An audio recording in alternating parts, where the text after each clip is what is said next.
बेबाक मुंसिफ देख रहे हैं आप। मैं हूं आपके साथ आपका मेजबान रहीम अहमद खान। देश की राजधानी दिल्ली में लाल किले के पास हुए कार बम धमाके की जांच जैसे जैसे आगे बढ़ रही है, नए नए खुलासे हो रहे हैं।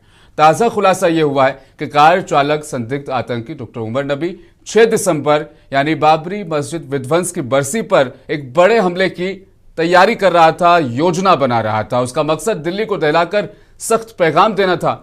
फरीदाबाद में पकड़े गए 8 संदिग्धों से पूछताछ के दौरान इस बात का दरअसल खुलासा हुआ है कि लोग एक ऐसे सफेदपोश आतंकी मॉड्यूल का हिस्सा थे जिसके तार कश्मीर, हरियाणा और यूपी तक फैले थे।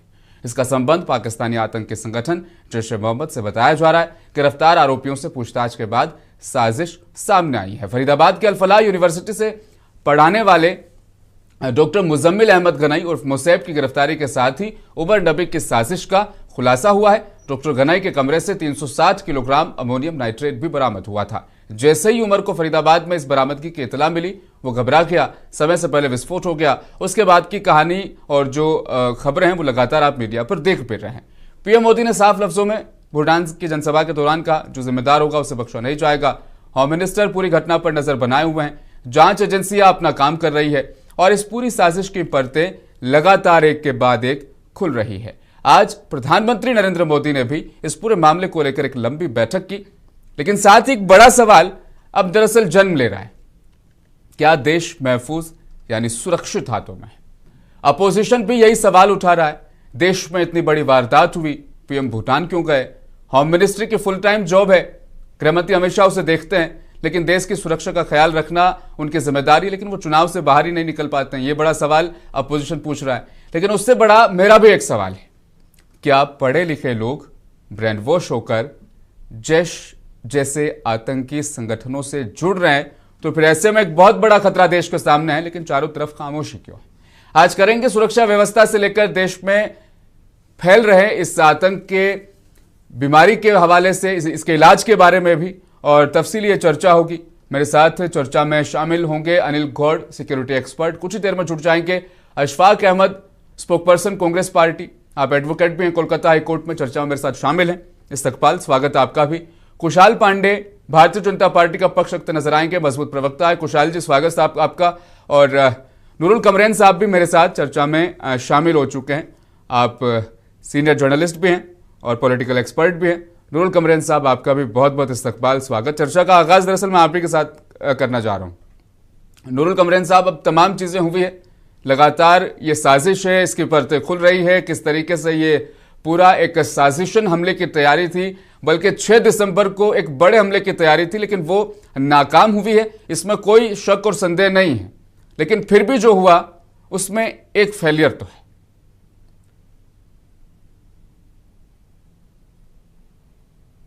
नूरुल कमरैन साहब, आवाज आ रही है आपको? आपसे जानना चाह रहा हूं। हाँ, जहां तक इस घटना का ताल्लुक है, इसने सबको हिलाकर रख दिया है। लेकिन सबसे ज्यादा इम्पैक्ट तो इस घटना का है वो जम्मू कश्मीर में है, बिलखुसूस वादी कश्मीर में। आज शाम को भी पुलिस ने एक गाइडलाइंस निकाली है तमाम सोशल मीडिया के पेजेस के लिए कि आप ऐसे अनवेरिफाइड वीडियोस या ऑडियोज या किसी किस्म की खबर ना चलाएं जिससे ये खर्चा हो कि कहीं खलल अमन पड़ जाए। लेकिन जहां तक 6 दिसंबर वाली बात आपने की, जो खुलासे हो रहे हैं, perhaps it is more media kite flying than government से कुछ आ रहा है। देखिए, ये बहुत ही संजीदा मसला है और बहुत ही सीरियस घटना हुई है। इस पर टिप्पणी करना सूत्रों के अनुसार से या किसी भी तरह के खुलासे जो हो रहे हैं इस वक्त चैनल्स में, शायद वो अभी कच्चे हैं। जब तक गवर्नमेंट, यूनियन गवर्नमेंट या सिक्योरिटी एक्सपर्ट्स या पुलिस सामने नहीं आएगी इसके खदखाल लेकर, तब तक इसके बारे में किसी किस्म की भी टिप्पणी करना शायद प्रियम्प्ट होगा किसी भी किस्म का जो भी इसका रिजल्ट होगा जांच का। जांच हो रही है, चारों तरफ से छापे पड़ रहे हैं। अलबत्ता इसमें जो सबसे बड़ी बात है, जो सीरियस कंसर्न है, वो ये है कि how doctors and how literate class is getting radicalised with in the country. वो बहुत बड़ा मसला कि एक डॉक्टर या एक पढ़ा लिखा इंसान, ये अजमल कसब जैसी बात नहीं है कि he was poverty driven illiterate person who came to Bombay. ये जो आज लिटरेट क्लास इसमें आ रहा है और जो दिसंबर 6 बाबरी मॉस्क के साथ इसको कोरिलेट कर रहे हैं कुछ चैनल्स, हालांकि अभी पुलिस की तरफ से ऐसा कोई खुलासा नहीं हुआ है। अगर ऐसा खुलासा पुलिस की तरफ से आता है तो ये बहुत ही गंभीर मसला है। लेकिन एक बड़ी चीज ये ना कि जिस तरीके से 2-3 दिन पहले, यानी 10 को ये वारदात होती है, 10 की शाम, लेकिन उससे पहले 2-3 दिन लगातार छापेमारी होती है। अहमदाबाद से 3 शख्स पकड़े जाते हैं, 2900 किलो अमोनियम नाइट्रेट पकड़ा जाता है फरीदाबाद से। तमाम चीजें जब हो रही थी तो इस बात का अंदेशा था ना कि एक ऐसा नेटवर्क तो है जो किसी साजिश में लगा है, उसके बाद इस घटना को शायद रोका भी जा सकता था। देखिए, ये अगेन एक स्पेकुलेशन है कि घटना को रोकना, कौन हुकूमत नहीं चाहेगी कि वो घटना को रोके। No government, whether it is a BJP government और कांग्रेस गवर्नमेंट और there have been the governments in the past, कोई भी हुकूमत वक्त कभी नहीं चाहेगी कि कोई घटना पेश आ जाए। हर एक हुकूमत का ये अप्रोच होता है कि दे शुड मिनिमाइज कैजुअलिटीज और minimise the impact of such conspiracies on the ground. लेकिन जहां तक अब जो हुआ, देखिए, ये फिर होगी इस पे सियासत करना, वो काम है सियासतदानों का। यहाँ पर चूक है अमित शाह। नहीं, नूरुल कमरिन साहब, सियासतदानों का काम उनके हवाले छोड़ देते हैं, लेकिन सवाल ये बड़ा गंभीर अपने आप में इसलिए हो जाता है कि फरीदाबाद में 2900 किलो अमोनियम नाइट्रेट है, क्योंकि आज तक देश को यह भी नहीं पता ना कि पुलवामा में आरडीएक्स कहां से आया था। अब देश की राजधानी में अगर इतना अमोनियम नाइट्रेट को लेकर बैठा है तो फिर सवाल बनता है, ये सियासत से हटकर भी सवाल बनता है। देखिए, अमोनियम नाइट्रेट मार्केट में अवेलेबल है। हाँ, इसमें एक चीज है कि यू हैव 2-3 चीजें हैं जहां पर बीजेपी जवाबदेह बनती है। एक तो पहली बात है, जब नोटबंदी की गई उस वक्त ये कहा गया कि we are trying to break the ecosystem of terror. हम ये नोटबंदी इसलिए कर रहे हैं कि हवाला रैकेट्स हमको खत्म करने हैं। तब से भी कई साल हो गए, ऐसा कुछ नहीं हुआ। और जो टेरर इकोसिस्टम के बारे में इन्होंने कहा, suppose article 370 was abrogated at that time also in parliament, BJP said that it would be the biggest setback to the terror and their sponsors. लेकिन जहां तक टेरर का इकोसिस्टम है, फिर जो एक सिलसिला चला टेररिज्म का, सपोज उरी में अटैक हुआ, उसके बाद बालाकोट हुआ, उसके बाद आपका पुलवामा हुआ, उसके बाद बायसरन हुआ, जो एक तसलसल है, एक सिलसिला चल रहा है। फाइनली राजधानी में जो ये 12 बेगुनाह लोग मारे गए, तो इससे ये पता चलता है कि जहां तक टेरर इकोसिस्टम का ताल्लुक है, they have not been able to break. Terror ecosystem is very much thriving. और अब जो इसमें इस्तिलाहें लगाते हैं मीडिया वाले कि आप व्हाइट कॉलर टेरर है, फिर व्हाइट कॉलर टेरर की जो ये शाखें निकलती हैं, that goes to the politics also. How can you rule out that any politician is not involved in giving some kind of help to the white collar terrorism? एक बड़ी चीज, बार बार लोग सोशल मीडिया पर इस तरह की बातें करते हैं जिससे शायद मुझे भी आपत्ति है जाहिर तौर पर कि इलेक्शन के वक्त में ऐसा क्यों होता है। देखिए, ये सारे जाविये हैं सिचुएशन के, ये सारे आप मान लीजिए काइट फ्लाइंग है। I can call it at the most, it is media kite flying. अगर आपको याद होगा, मैं आपको याद दिलाऊंगा, रिया चक्रवर्ती थी, जब उसको पकड़ा गया सुशांत सिंह राजपूत के खुदकुशी के सिलसिले में, उन्होंने बोला ये मर्डर है। She has to undergo a media trial and finally after 5 years she was exonerated, given a clean chit by CBI. लेकिन उसकी फैमिली और उसको जो मीडिया ट्रायल से फेस करना पड़ा, वो एक मेंटल पेशेंट बन गई। She is getting psychiatric treatment. जो यहाँ हम एकदम कंक्लूजन्स पे आ जाते हैं, एकदम किसी भी चीज पे एनालिस्ट बन जाते हैं और किसी भी सिचुएशन या किसी भी ब्लास्ट पे हम तबसरा करना चाहते हैं। I don't want to be the part of such. एक अपने आप में बड़ी चीज अब मुझे जो नजर आ रही वो ये है कि अगर इतने बड़े हमले की तैयारी थी तो जाहिरन ये 7-8 लोग नहीं हैं, ये एक बड़ा नेटवर्क भी अपने आप में हो सकता है सिक्योरिटी फोर्सेस के लिए, एनआईए के लिए, टास्क फोर्सेस के लिए। अब कितना बड़ा चैलेंज ये सामने हो जाएगा, क्योंकि जाहिरन ये नजर आ रहा है इस वारदात के बाद और इसकी प्लानिंग और इसकी साजिश के तहत ये 7-8 लोग तो नहीं है, ये पूरा ग्रुप है, संगठन है। इसको ढूंढना, इसको तलाशना और इसकी जड़ों को खत्म करना, यह बड़ा चैलेंज होगा। जो इकोसिस्टम है इसका सबसे बड़ा जो चैलेंज है, that is how to tackle the ecosystem, whether you will tackle the symptoms और you will tackle the problem.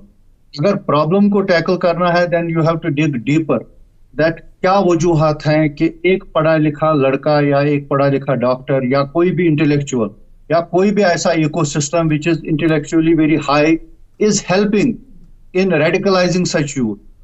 ऐसा एसेट सोसाइटी का आपका रेडिकलाइज होके सुसाइड बॉम्बर बनता है, परहैप्स इसमें डीपर जाने की जरूरत।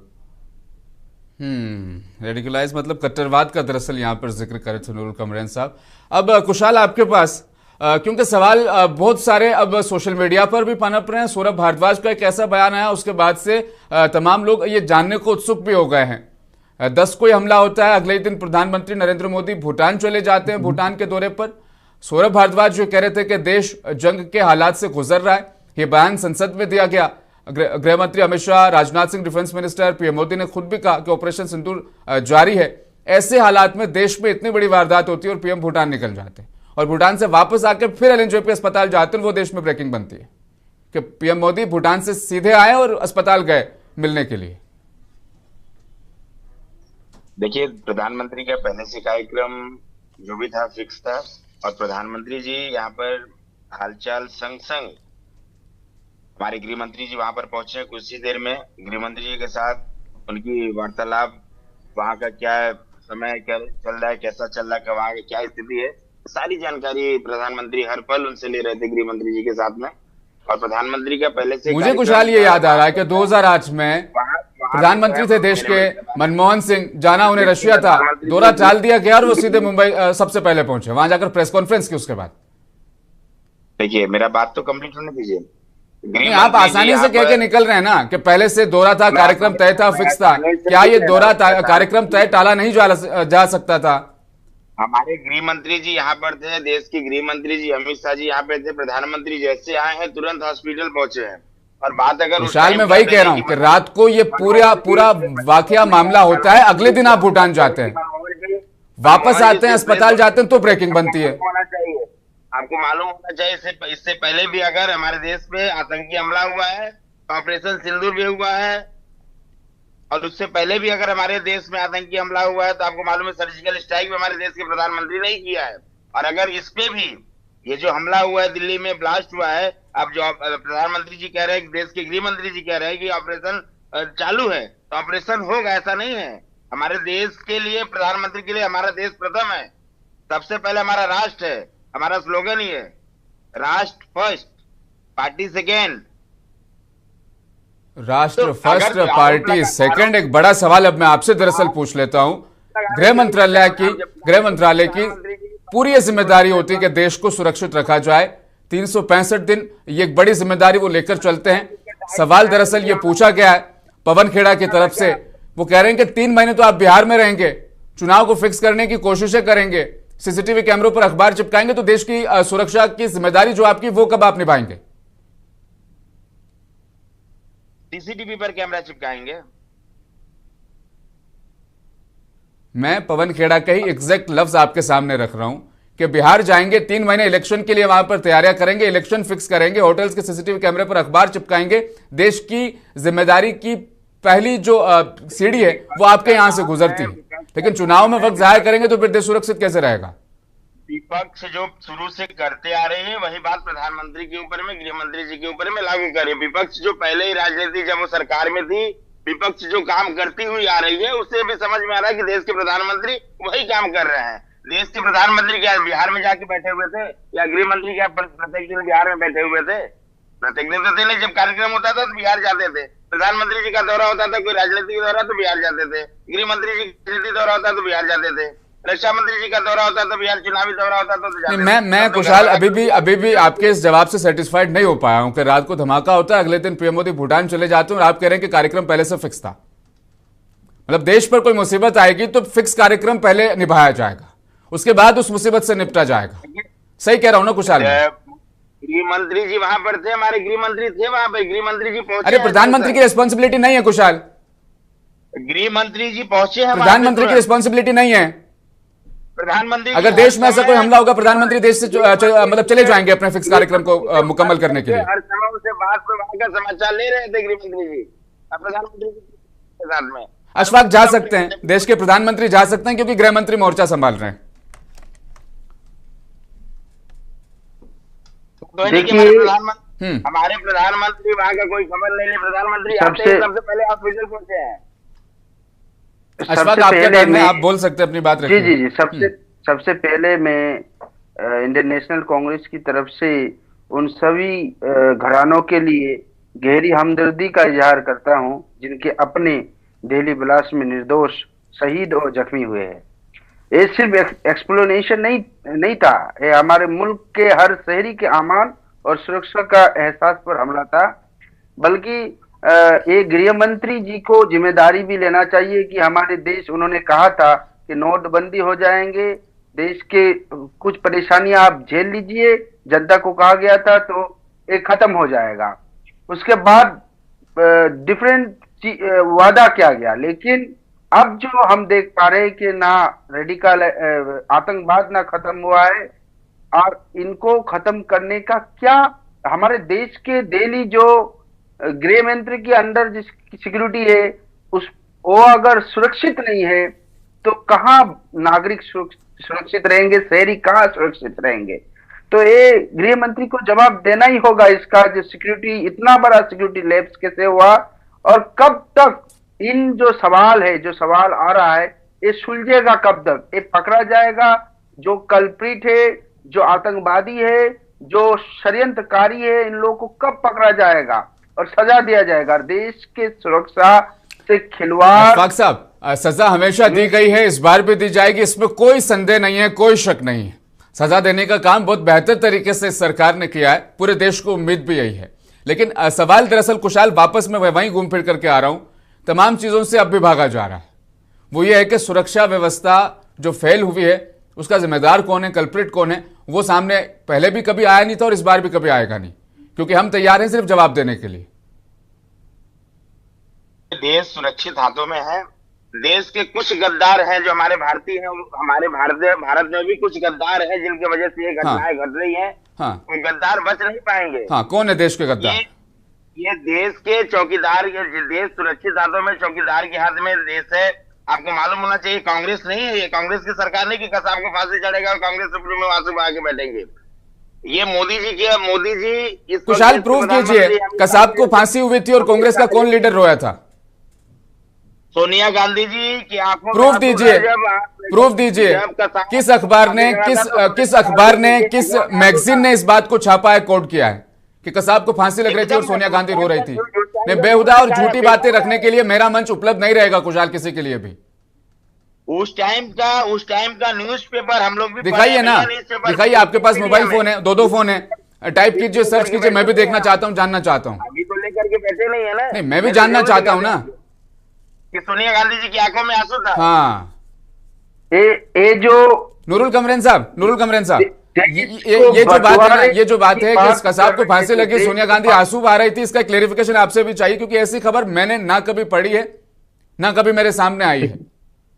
देखिए, बेसिकली इनको ये मुगालता है कि उन्होंने बटला हाउस एनकाउंटर के वक्त जब वो वहां गई थी तो she was briefed that they were all innocent, तो she had tears in her eyes. उस वक्त उनके साथ दिग्विजय सिंह थे, मुझे याद है। they briefed media also that। और उस पर प्रियंका गांधी ने एक जवाब भी दिया था इस बार संसद के इसी सेशन में जो हाल ही में खत्म हुआ है, वो पूरे बाटला हाउस कांड को लेकर के उन्होंने वहां पर बात की और इस पर क्लेरिफिकेशन भी दी। कुशाल, अब तो मिल गई ना शांति? गलत जगह पर गलत चीजों को कोट कर रहे थे आप। कुशाल, आप ही से बात कर रहा हूं। आवाज नहीं आ रही जी। हाँ, अब आप ही से बात कर रहा हूं। अब तो मिल गई शांति। गलत वाक्य को गलत जगह पर आप कोट कर रहे थे, कसाब की फांसी से आप इसको रिलेट करने की कोशिश कर रहे थे। गलत जवाब नहीं दे रहा हूँ भाई साहब, आपको अब भी अगर आपका चैनल है मैं खोज लेता हूँ, मिल नहीं रहा है, नहीं तो मैं आपको दिखा देता आपके चैनल पर कि उस वक्त का जो समय था और यहाँ के लोकल न्यूज चैनल में, यहाँ के प्रभात खबर में वो छपा हुआ था कि सोनिया गांधी जी की आंखों में आंसू था। कसाब को उन्होंने एक बच्चा कहा था, एक बच्चा है वो। चलो, आज इस डिबेट में आपको समय मिल रहा है, आप ढूंढिएगा और जरूर दिखाइएगा। अनिल गौड़ साहब मेरे साथ जुड़ चुके हैं, सिक्योरिटी एक्सपर्ट। अनिल गौड़ साहब, स्वागत आपका तो पहले बहुत बहुत।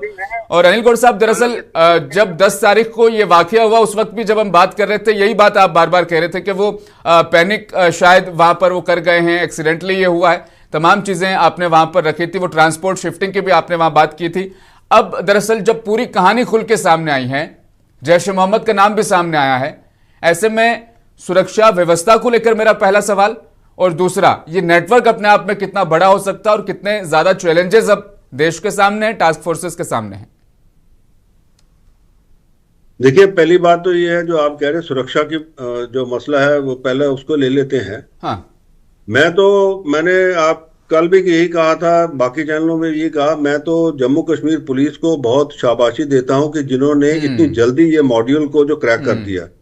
देखिए 28 तारीख को पोस्टर लगे वहां पे और 8 नवंबर को डॉक्टर आदिल पकड़ा गया, उसका लॉकर खोला गया, मतलब 8 को नहीं पकड़ा गया, वो 6 को पकड़ा गया था, उसको वहां से सहारनपुर से अरेस्ट किया, लेके आए यहाँ पे, और उसका जब लॉकर खोला उसके अंदर AK-47 निकला, और उसके बाद में उसकी इंटेरोगेशन के बाद में 10 तारीख, ये जो क्या कहते हैं 8 और 9, उसी टाइम फरीदाबाद के अंदर जाके ये सारा कुछ जो कार्रवाई शुरू हुई है, और उसी कार्रवाई को बुखला के ये डॉक्टर उमर जो है वहां से कार लेके भागा है।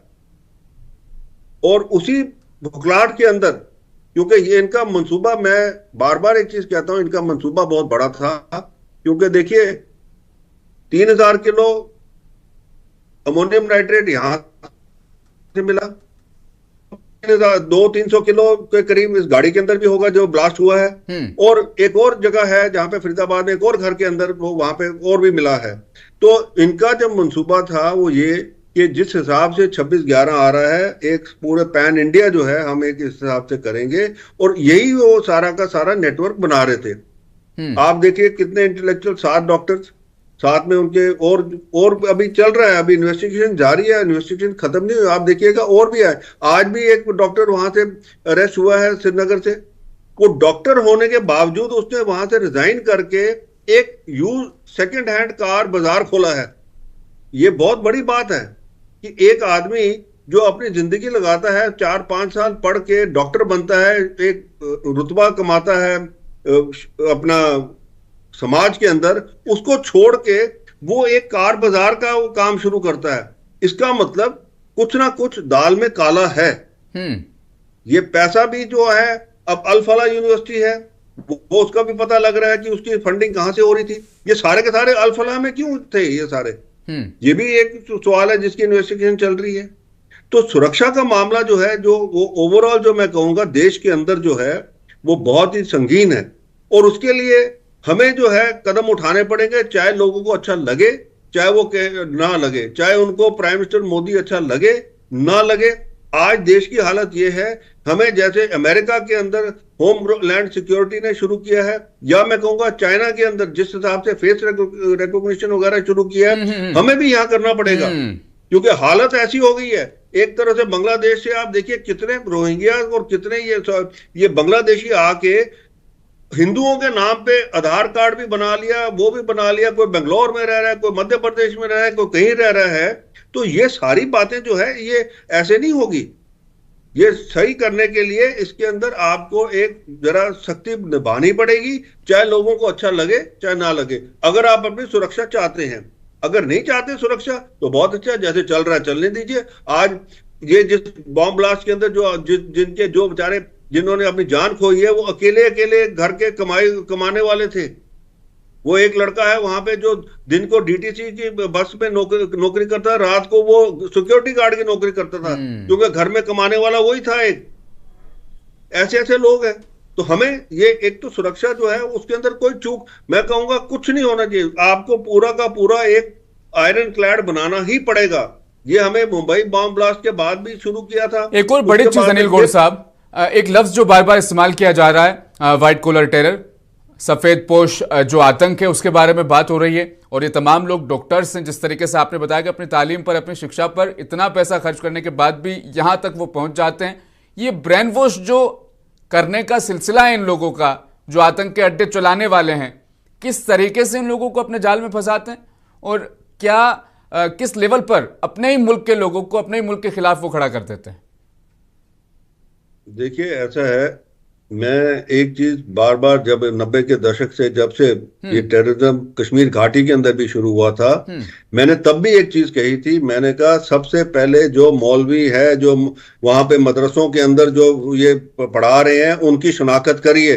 वो कहां से आए हैं और वो क्या पढ़ा रहे हैं बच्चों को, किस तरीके से पढ़ा रहे हैं, क्या बयान दे रहे हैं, क्या वो उधर जो है जो फ्राइडे के दिन क्या वो बोलते हैं वहां पे, हर मस्जिद के अंदर, हर जो मदरसे के अंदर, क्योंकि इसके अंदर भी इन्फिल्ट्रेशन हुई है। ये लोग जो है कश्मीर घाटी के नहीं थे, ये सारे बाहर से आए थे। अब कहां से आए थे वो तो अब शनाख्त करते तो पता लगता। अभी भी टाइम है, क्योंकि देखिए आप एक चीज जो यहाँ पर अनिल गौड़ साहब एक चीज आप मिस कर रहे हैं, वो भी मैं दरअसल में शामिल करना चाहूंगा। हनुमानगढ़ में 2 शख्स पकड़े जाते हैं जो आर्मी के जवान हैं, पाकिस्तान के लिए जासूसी कर रहे थे, वो मुस्लिम नहीं होते हैं। आरएसएस के 3 लोग महाराष्ट्र के पुणे से पकड़े जाते हैं, हनी ट्रैप का नाम दिया जाता है, लेकिन वो पाकिस्तान के लिए जासूसी कर रहे थे। तो क्या सिर्फ एक ही धर्म के अड्डों पर, एक ही धर्म के मदरसों मस्जिदों में जाकर चेक करना जायज रहेगा? बिल्कुल नहीं, बिल्कुल नहीं। ये नहीं बात मैं कह रहा, मैं ये कह रहा हूं कि आप ये देखिए जो जासूसी कर रहा है, ठीक है, वो या तो पैसे के लिए कर रहा है, ठीक है, और उसके लिए कर रहा है वो। अगर आप अपना ईमान बेच के, चाहे वो आप फौज में हैं, चाहे पुलिस में हैं, चाहे किसी भी शोबे में हैं, आप अगर अपना ईमान बेच के तो ये करना चाहते हैं तो उसके लिए तो कोई रोक टोक कोई कर नहीं सकता ना। पर अगर आप लोगों की जाने लेने के लिए कर रहे हैं तो उसके अंदर तो कोई आपको शनाख्त करनी पड़ेगी ना। ये क्यों? क्योंकि आप देखिए अभी तक जितने भी ये ऐसे हुए हैं वो सारे के सारे एक ही तबके के हैं लोग, ठीक है नहीं। उसके अंदर तो आपको खुद एक अपना शीशे के आगे खड़े होकर जवाब देने हैं ना। आज आप देखिए कश्मीर घाटी में क्या हो रहा है, वहां पे मौलवी और जो बाकी जो इनके उलमा है वो लोगों बच्चों को बता रहे हैं कि भाई देखिए इसमें कुरान में ये नहीं है, ये भी लिखा हुआ है। तो यही चीज नूरुल कमरेन साहब, आपसे भी मैं यही दरअसल समझना चाहूंगा, इसी को डिकोड करवाना चाहूंगा। हुब्बुल वतन मिनल ईमान, देश से वतन से मोहब्बत ईमान का हिस्सा है। इससे बड़ी लाइन शायद नहीं होगी किसी भी और जगह अगर मैं झांकू और ताकू तो। ईमान का हिस्सा बता दिया गया अपने वतन, अपने देश से मोहब्बत करना। फिर ये इस राह पर क्यों चल पड़ते हैं? इतने पढ़े लिखे लोग भी क्यों चल पड़ते हैं? और ये क्या सिलसिला है, किस तरीके से ये कनेक्शन बनता है? देखिए, इसमें आपको जेनेसिस में जाना पड़ेगा।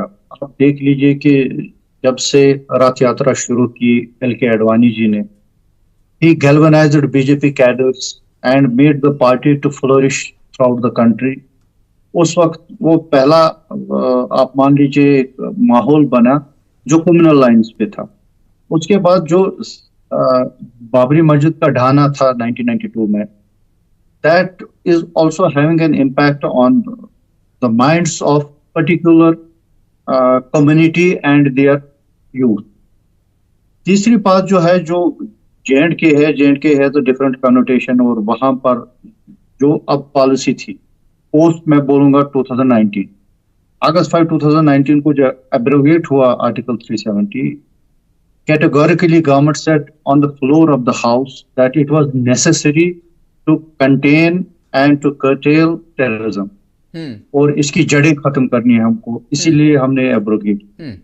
उससे 5 साल का सिलसिला आज तक चला। देखिए, इसमें एक चीज है, there are pent up feelings, और जो एलिनेशन है उसको एड्रेस नहीं किया गया। मैं कह रहा हूं कि we are trying to treat the symptoms not the disease. एक सेकंड मैं ये समझ पा रहा हूं कि आप ये कहना चाह रहे हैं कि जब ज्यादा दबाया गया तो उनके लिए टारगेट चुनना आसान हुआ और वो अपने मकसद में कामयाब हुए। आतंक के अड्डे। ठीक।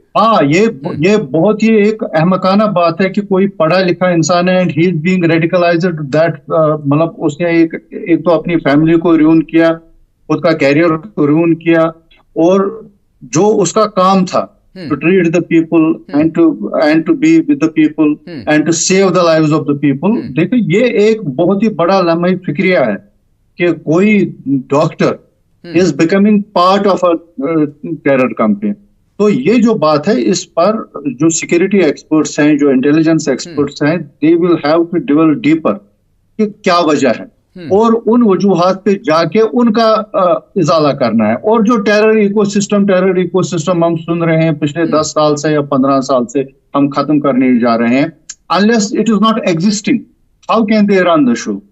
लेकिन यहाँ एक चीज बड़ी क्लियर होनी जरूरी है। आप कह रहे हैं कि दबाया गया कट्टरता के साथ, तो उनके लिए टारगेट को पिक करना इजी हुआ, ब्रेन वॉश करना इजी हुआ और वो लोग गलत राह पर चल पड़े जो देश के गद्दार हैं, उनकी आप बात करें, ठीक है। लेकिन मैं जब देखता हूं तो यूपीए के दौर में जहां शायद आप भी यही कहेंगे कि शायद कम दबाया गया या आज़ादी थी, फ्रीडम था इन लोगों के पास, उस दौर में ज्यादा धमाके क्यों हुए थे? फिर सवाल अहम हो जाता है ये भी। देखिए, इस दौर में एक चीज है, जहां तक सिक्योरिटी का ताल्लुक है, security is very much visible. मैं J&K की बात करूंगा, आप मान लीजिए कि हर एक नाके पर सिक्योरिटी है, हर एक जगह सिक्योरिटी है, सिक्योरिटी सिस्टम इज विजिबल।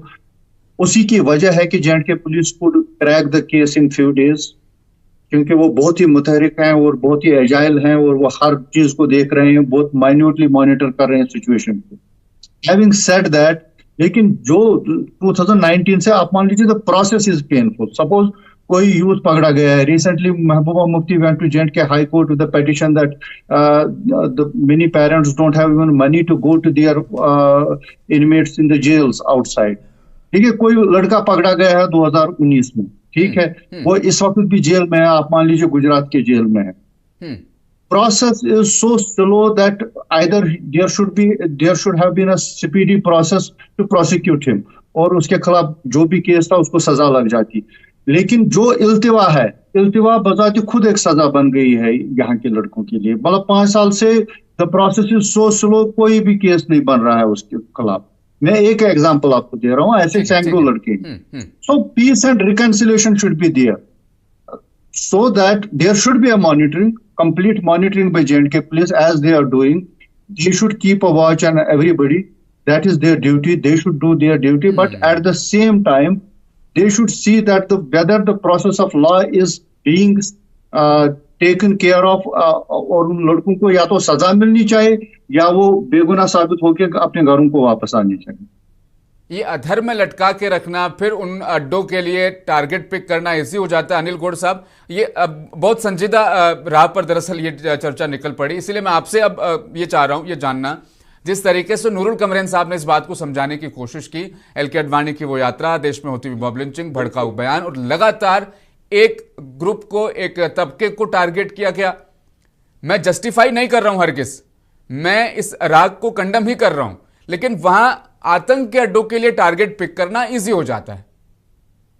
मैं एक चीज तो मेरे को बड़ी हास्यजनक लगती है कि इनको LK अडवाणी की रथ यात्रा याद आ जाती है कि जी उसने गैलनेस किया।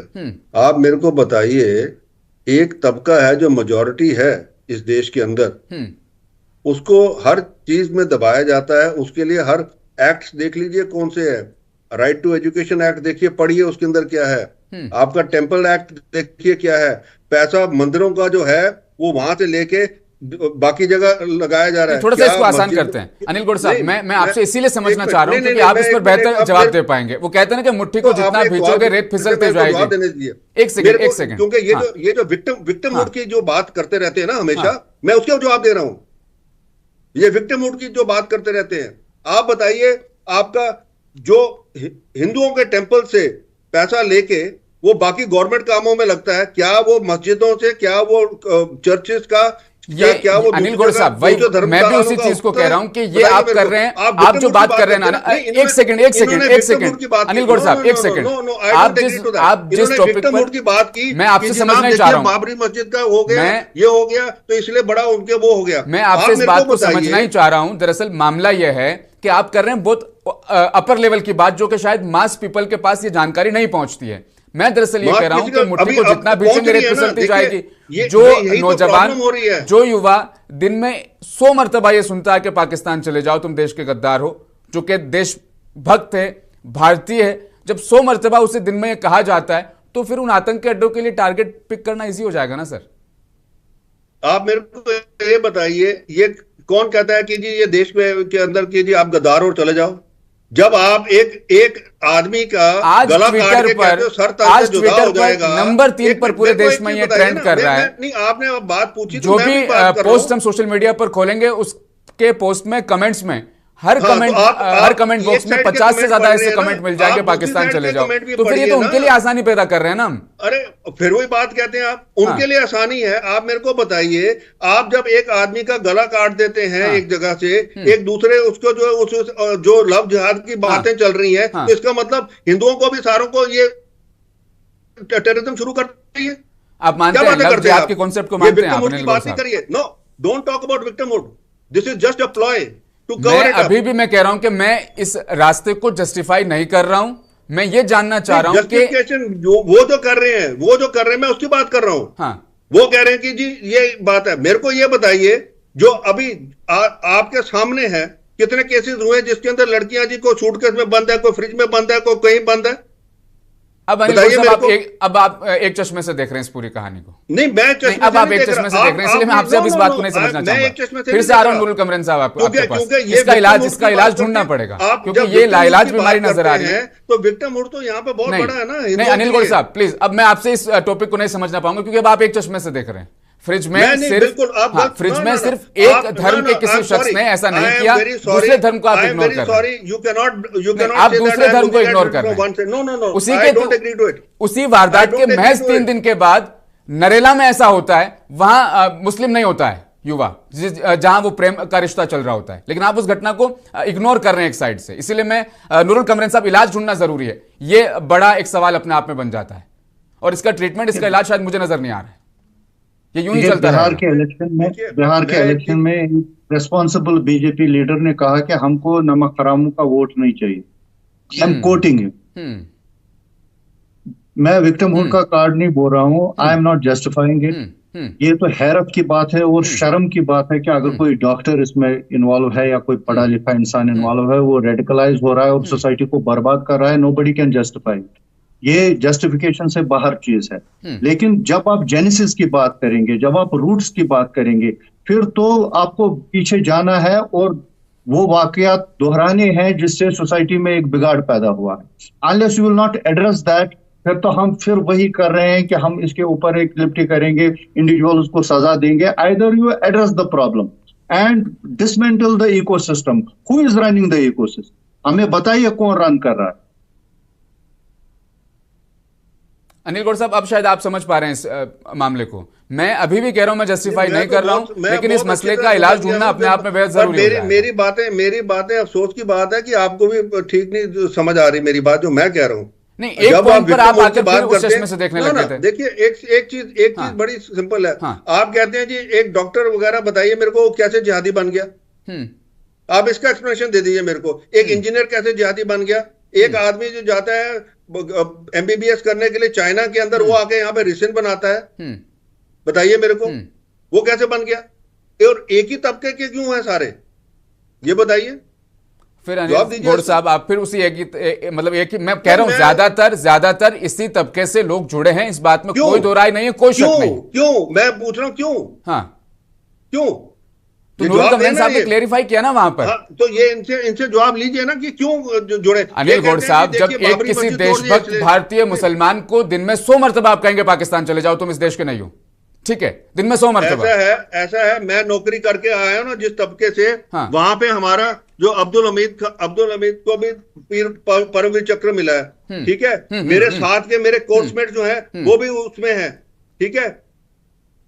मैं अपनी जान जो है उनके हवाले भी की हुई है। ऐसी बात नहीं है कि ये विक्टिमहुड, ये जो कह रहे हैं कि जी 100 मरतबा किस आप जो लेते हैं, आप लेते हैं एक रूल, जिस हिसाब से आप जाइए जहां पे, एक मिनट, आप कहते हैं देखिए अब हिंदू, उस हिसाब से हिंदू को होना चाहिए। बीफ खाते रहते हैं वहां पे सारे, उधर आप जाइए वहां पे बीफ, गाय के कारकस टंगे होते हैं, तो इसका मतलब हिंदुओं को भी एकदम खड़े हो जाना चाहिए। अब अनिल गौर साहब लंबी बहस में उनको भी जिहादी बन जाना चाहिए।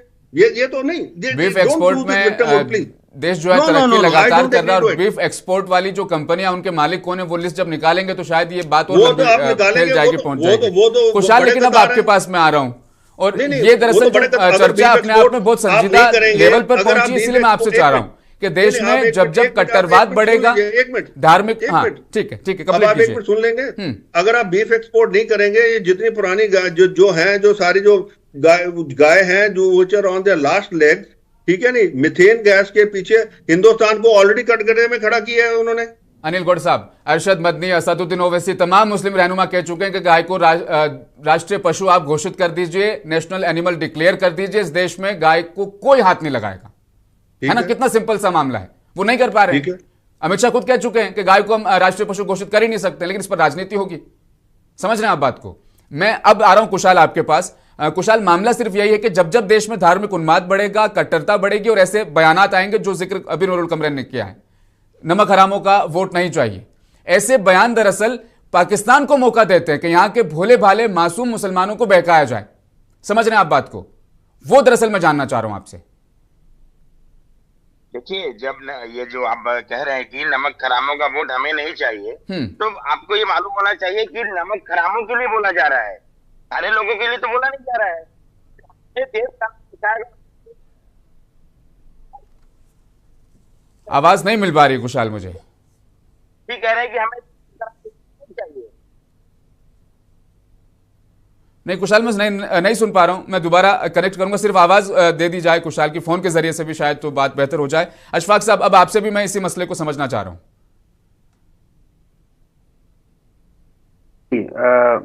बात है कि जब कभी भी बंटवारा का और बांटने का राजनीति होगा, हम लोग इंडियन नेशनल कांग्रेस गांधीवाद में विश्वास रखते हैं कि देश में हमें प्यार, मोहब्बत और एकजुट का पैगाम देना होगा और भारत के हर नागरिक का एक समान अधिकार है, इसको हमें ज्यादा से ज्यादा लाना होगा। और जब टारगेट अभी राजनीति का वक्त नहीं है, अभी हमें एकजुट होना पड़ेगा आतंकवाद के खिलाफ।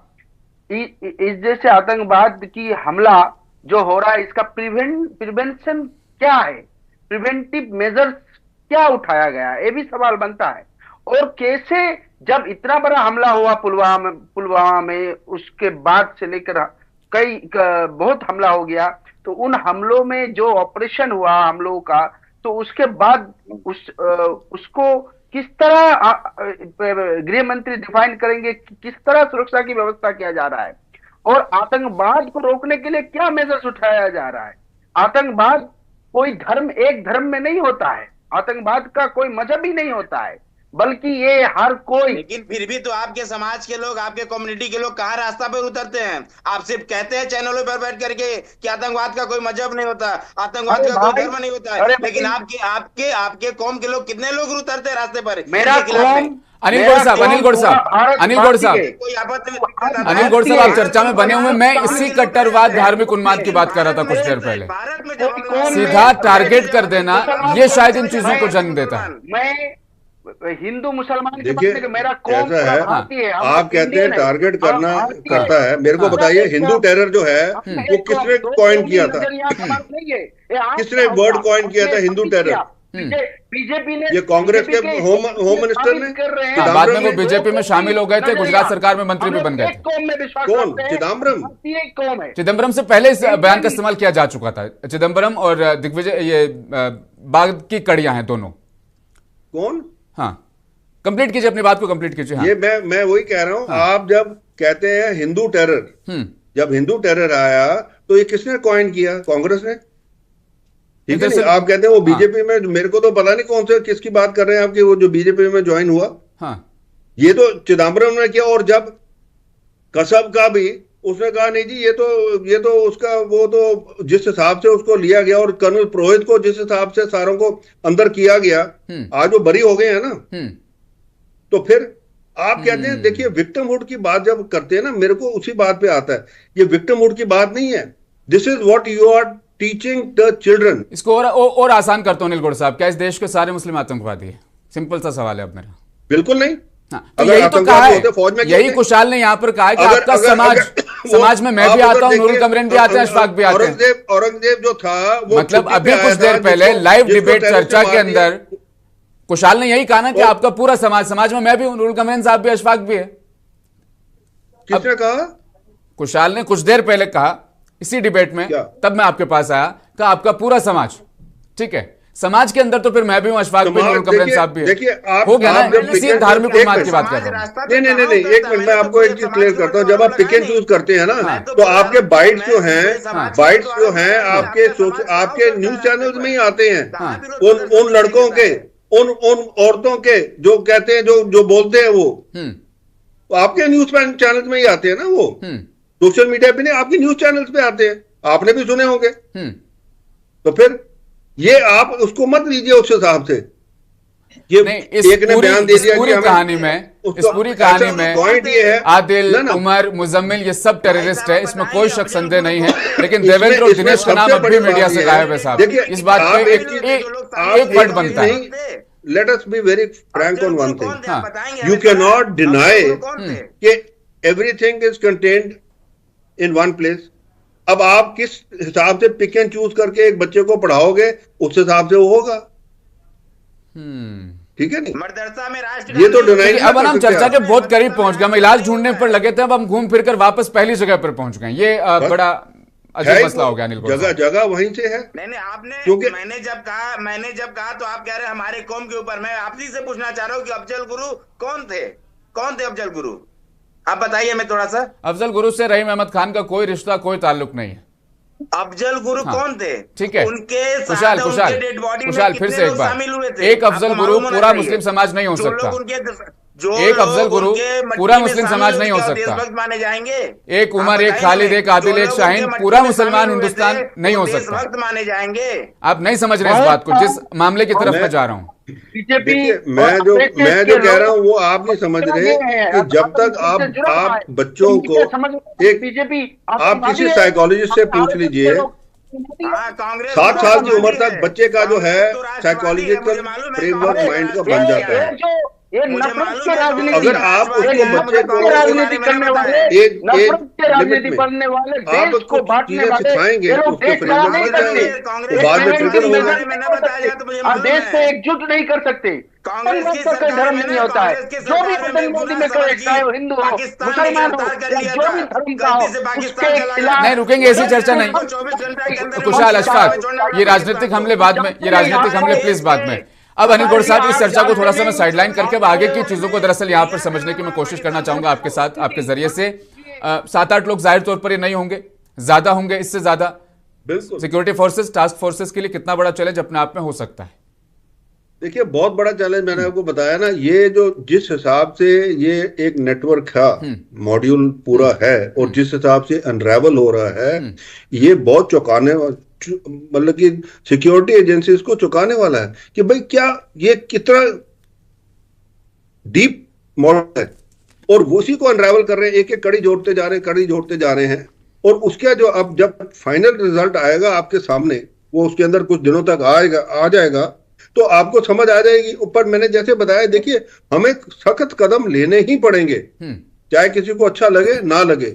और वो जैश-ए मोहम्मद का नाम लिंक हुआ है, यानी पाकिस्तान इसमें इंक्लूड है, और सोशल मीडिया पर भी ऑपरेशन सिंदूर 2.0 की मांग जारी है। पीएम मोदी ने भी साफ लफ्जों में कह दिया है कि बख्शा नहीं जाएगा, और इस बात पर हम भी विश्वास रखते हैं, पूरा देश विश्वास रखता है कि यह सरकार बख्शती हरगिज नहीं है। क्या देश एक अहम पड़ाव की तरफ अब आगे बढ़ रहा है? अनिल गौड़ साहब, देश बहुत बड़े पड़ाव की तरफ बढ़ रहा है। सिर्फ एक कमी है उसके अंदर, मैं यही बार बार कहता हूं कि मेहरबानी करके आप अपने बच्चों को देखिए, अपने बच्चों को समझाइए, चाहे वो हिंदू है, चाहे वो मुसलमान है, चाहे वो जैन है, जो भी धर्म का है, धर्म की बात नहीं है। ये एक एज अ पेरेंट आपको अपने बच्चे का बहुत ध्यान रखना पड़ता है कि वो किस संगत में है, क्या कर रहा है और कैसे चल रहा है। अगर आप नहीं रखेंगे ध्यान उसका, तो ऐसे ही होगा। वो इतना पढ़ लिख के जो है क्या करेगा बाद में, वो आपके सामने है। ठीक है नहीं, यहाँ पे आप देखिए, उमर लेफ्टिनेंट उमर भी था, एक मिनट, लेफ्टिनेंट उमर भी था ना, वो हाइट ऑफ मिलिटेंसी के अंदर फौज में गया, और उसका क्या किया उन्होंने, जब वो घर गया उसको उधर बेचारे को वहीं उसको कत्ल कर दिया। वही औरंगजेब का। मैं ये आपको यकीनन कह सकता हूं कि जम्मू कश्मीर के अंदर हमारे जो जैकलाई के अंदर मुसलमान ज्यादा हैं। नूरुल कमरन साहब, अनिल गौड़ साहब ने जो बात नहीं कहता कि अनिल गौड़ साहब ने जिस बात का जिक्र किया कि पेरेंट्स की जिम्मेदारी यहां पर यह बन जाती है, पेरेंट्स अपने बच्चों का ध्यान रखें, उन पर नजर भी रखें। ये एक बहुत बड़ी बात दरअसल उनकी इस मौके पर ही है, क्योंकि ये जो आतंकी मॉड्यूल जिसका पर्दाफाश हुआ है, इनके पेरेंट्स की जो बाइट और जो खबरें मीडिया में आ रही है, उमर की मां कह रही थी कि मेरा बेटा तो बच्चों से बड़ा लगाव था, बच्चों से बड़ा प्यार करता था। वहां जो जिस जगह पर धमाका हुआ था, कुछ बच्चे फूल बेच रहे थे, कुछ पानी की बोतलें भी बेच रहे थे। ये कैसा बच्चों वाला लगाव है ना। इसीलिए मैं ये बिल्कुल आपसे भी समझने की कोशिश कर रहा हूं, पेरेंट्स अपने बच्चों का ध्यान रखें, उन पर नजर रखें, ये अपने आप में कितना अहम है, जरूरी है। देखिए, ये पेरेंटल काम है, प्राइमरी काम तो वालिदैन का है कि वो अपने बच्चों पे नजर रखें। ये बिल्कुल सही बात है कि कहीं वो एस्ट्रे न हो जाए और उनका न सिर्फ अपने फ्यूचर बर्बाद करें बल्कि अपने घर को भी बर्बाद करेंगे। ये उनकी जिम्मेदारी बनती है, उनकी अवलीन जिम्मेदारी है। फर्स्ट प्रायोरिटी उनकी ये है कि they have to save their children from getting radicalised. ये बहुत अहम बात, इस पे कोई भी दो राय नहीं है, इस पे कोई ये नहीं है, ये बिल्कुल सही कह रहे हैं। क्योंकि बच्चे का जो जहन है वो बहुत ही कच्चा होता है और उस पे कोई भी बात असर कर सकती है, कोई भी प्रोपेगेंडा उस पे असर कर सकता है। लेकिन उससे भी ज्यादा जिम्मेदारी हुकूमत की है कि वो सोशल मीडिया पर अपनी जो गिरफ्त है वो और मजबूत करें और सोशल मीडिया ऐसे पेजेस डीएक्टिवेट करें जो नफरत फैलाते हों, जो पेसिमिज्म फैलाते हों, जो रेडिकलिज्म फैलाते हों, उनको बंद करना चाहिए, ताकि वैसे अनवेरिफाइड वीडियोस और अनवेरिफाइड खबरें और प्रोपेगेंडा छोटे बच्चों तक ना पहुंचे। अब विशाल, माफ कीजिएगा कुशाल, अब आपके पास भी मैं आ रहा हूं। ये जो पूरी सिचुएशन जो इस वक्त देश के सामने है, ये एक्ट ऑफ वॉर जैसा पूरा मंजर है, पूरा सीन है, ऐसे माहौल में देश में एकजुटता कितनी ज्यादा जरूरी हो जाती है, क्योंकि बहुत ज्यादा बयान देश के गद्दार वाले सबसे ज्यादा गर्दिश कर रहे हैं। देखिए, मैंने पहले भी कहा था, मैं अभी भी कहूंगा कि 125 देशवासी, जो हमारे 125 करोड़ देशवासी हैं, वो सारे देशभक्त हैं, सारे देश से लगाव रखते हैं। लेकिन मैं उसमें यह भी कहूंगा कि जो देश के गद्दार हैं वो इन्हीं में से हैं, कोई बाहरी नहीं है। देश के जो गद्दार वो भी इन्हीं में से हैं। तो उन देश के गद्दारों को खोजना पड़ेगा, देश के गद्दारों को बाहर भेजना पड़ेगा, या तो फांसी पे लगाना। मैं किसी एक कौम के ऊपर मैं नहीं कह रहा हूं, मैं ये भी कहता हूं कि अगर कलाम बनकर के आओगे तो पलकों पे बैठाऊंगा, कसाब बन के आओगे तो फांसी पे चढ़ाऊंगा। ये हमारा बिल्कुल सही नारा है। ये हमारा नारा है। देश की आजादी के लिए मुसलमान भी शहीद हुए थे। ये देश जितना हिंदुओं का है उतना मुसलमानों का है, लेकिन देश में गद्दारों का कोई जगह नहीं, चाहे वो हिंदू हो, चाहे मुसलमान हो, चाहे सिख हो, चाहे ईसाई हो। ये कांग्रेस लाई है हिंदू मुस्लिम, कांग्रेस करती आई है मेरे मुसलमान भाई। हमारे देश के प्रधानमंत्री हर वक्त एक ही बात करते हैं, हमारे देश के 125 करोड़ देशवासी, हमारे देश के 125 करोड़ देशवासी। लेकिन यही जो दूसरे दल है, चाहे कांग्रेस हो गई, चाहे तृणमूल कांग्रेस हो गई, चाहे सपा हो गई, चाहे बसपा हो गई, जो क्षेत्रीय पार्टी है वो हिंदू मुस्लिम, हमारे मुसलमान भाई, हमारे हिंदू भाई, हमारे अल्पसंख्यक भाई, ये चीज बंद होना चाहिए, ये चीज खत्म होना चाहिए। इसी का जड़ है, ये सब इसी का जड़ है। अशफाक, आपसे लास्ट कमेंट अशफाक। हाँ, एसआईआर का जो विरोध कर रहे हैं, एसआईआर इसीलिए देश में जरूरी है, एनआरसी इसीलिए देश में जरूरी है, सीए इसीलिए देश में जरूरी है। कांग्रेस नफरत की राजनीति नहीं करता है, कांग्रेस हमेशा देश की राजनीति करती है, जुड़ने का राजनीति करता है, लोगों को जोड़ने का राजनीति करता है। और कांग्रेस देश को जो दिया है वो बीजेपी सब बेचने का काम कर रहा है, देश के हालात को खराब कर रहे हैं। ना एक तरफ दूसरे तरफ सिक्योरिटी कांग्रेस देश को बर्बाद करके गया था, मोदी जी के नेतृत्व में देश विकास की तरफ जा रहा है। नोटबंदी 50 दिन दीजिए, कांग्रेस के सरकार याद है आपको, 50 दिन दीजिए, कांग्रेस के सरकार में आपको याद होना चाहिए, मोदी जी का आपको याद है ना, 50 दिन दीजिए। देशवासी को कहा था मुझे 50 दिन दीजिए, तो 50 दिन, 50 दिन के बाद जो वादा था वो कहा गया, ये बताइए ना। इस सवाल का जवाब बहुत बहुत शुक्रिया आप सारे मेहमानों का चर्चा मेरे साथ बने रहने के लिए, अशफाक, कुशाल और नूरुल कमरेन साहब और अनिल गौड़ साहब, आपका भी बहुत बहुत शुक्रिया। दर्शकों को दरअसल अब ये बताते चलें, इस पूरे मामले की जांच की जिम्मेदारी नहीं है टास्क फोर्सेज और तमाम फोरेंसिक टीमों के हवाले है, और जैसे जैसे जांच आगे बढ़ रही है, अहम परतें खुलती जा रही है, इस पूरे नेटवर्क को बहुत जल्द ध्वस्त किया जाएगा और जो इसके पीछे जिम्मेदार है उनको हरगिज बख्शा नहीं जाएगा। मैं मुंसिफ में आज के लिए फिलहाल इतना ही लूंगा, आपसे इजाजत, बने रहे मुंसिफ टीवी के साथ।